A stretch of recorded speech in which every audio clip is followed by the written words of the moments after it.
శివాని గారు హాయ్ అండి. హాయ్ అండి. కోట బొమ్మల పిఎస్లో అక్కడ లవ్ చేసుకున్నారు, ఇక్కడ పెళ్లి చేసుకున్నారు.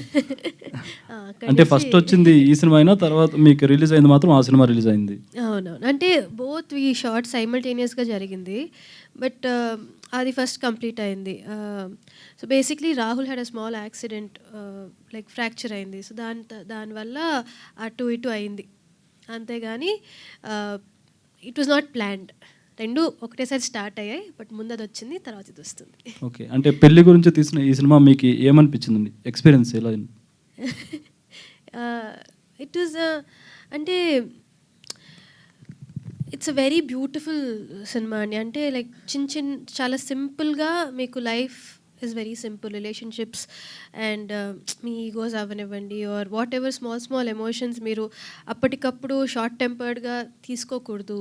You should think and it's very any relationship is important, any relationship is very valuable అని ఒక బ్యూటిఫుల్గా చెప్పే మూవీ. సో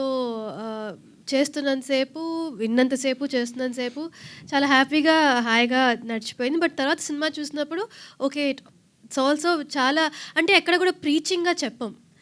ఇది ఒక నార్మల్గా day to day me friend ఇంట్లో జరిగేలాగో, లేకపోతే మీ ఇంట్లో ఒక సీన్ జరుగుతున్నట్టు, ఆర్ మీరు మీ వైఫ్తో ఆర్ మీ గర్ల్ ఫ్రెండ్తో, మీకు పెళ్ళైందో లేదో నాకు తెలియదు, అయిందా?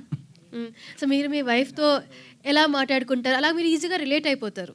సో మీకు తెలియకుండానే మీరు ఈ సినిమా నుంచి ఏదో ఒకటి తీసుకెళ్తారు, వెదర్ ఒక లెసన్ గానో, లేకపోతే ఇది మనకు కూడా జరిగింది కదా అని ఒక ఎక్స్పీరియన్స్ గాను.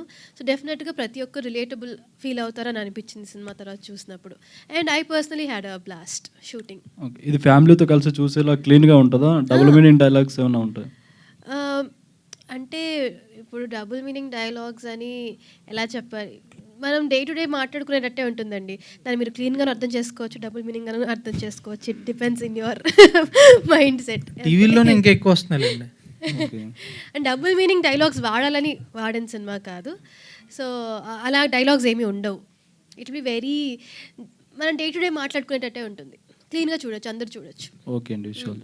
డైరెక్టర్, ఈ సినిమా ఓన్లీ ఆహా కోసం అనుకుని తీసారా లేదా థియేటర్లో రిలీజ్ చేద్దాం అనుకుని తీసారా? ఆహా కోసం అంటే నాకు యాజ్ అ డైరెక్టర్గా డెఫినెట్లీ థియేటర్ రిలీజ్ చేయాలంటుంది. But business point of view నుంచి, ప్రొడ్యూసర్ సైడ్ నుంచి మాత్రం they wanted to be a OTT film.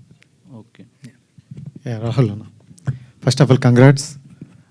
Trailer and teaser రెండు బాగున్నాయి, 2 మైకులు ఇచ్చారు. Thank you so much. So right, అంటే కోట బొమ్మలు చూసుకుంటే మీ ఇద్దరు కపుల్ పేరు ఇంకా కాసేపు చూస్తే బాగున్ను అని అనుకున్నాం. అండ్ మీలో కూడా కామెడీ టైమింగ్ చూడాలనుకున్నాం. సో ఇందులో బాగా కనిపిస్తుంది. బట్ ఎవ్రీ మూవీ చూసుకుంటే అంటే ఒక కీ పాయింట్ ఉంటుంది మనం సెలెక్ట్ చేసుకోవడానికి. దీంట్లో మీకు నచ్చిన కీ పాయింట్ ఏంటి? అంటే మీరు అన్నట్టు I wanted to fun film అండి. ఎప్పటి నుంచో ఒక హెడ్ స్పేస్లో ఉండి ఒక ఫన్ ఫిల్మ్ చేయాలి, మంచి ఫ్యామిలీ ఎంటర్టైనర్ చేయాలి అని చెప్పేసి నాకు చెప్పినట్టు కూడా. సో మేజర్ స్క్రిప్ట్ వచ్చినప్పుడు యాప్ట్గా ఉంటుంది, బాగుంటుంది, చక్కగా ఫ్యామిలీ అందరూ కూర్చొని చూసేదానికి, మా అమ్మ లాంటి వాళ్ళు సరదాగా ఇంట్లో కూర్చొని చూసేదానికి బాగుంటుంది అని చెప్పేసి ఒప్పుకోవడం జరిగింది. అండ్ వాసు అనేవాడు బాగా నచ్చాడు. ఎందుకు చిన్న అమాయకత్వం, తింగరతనం, ఈగో వాళ్ళలో ఉన్నది. So and beautiful team.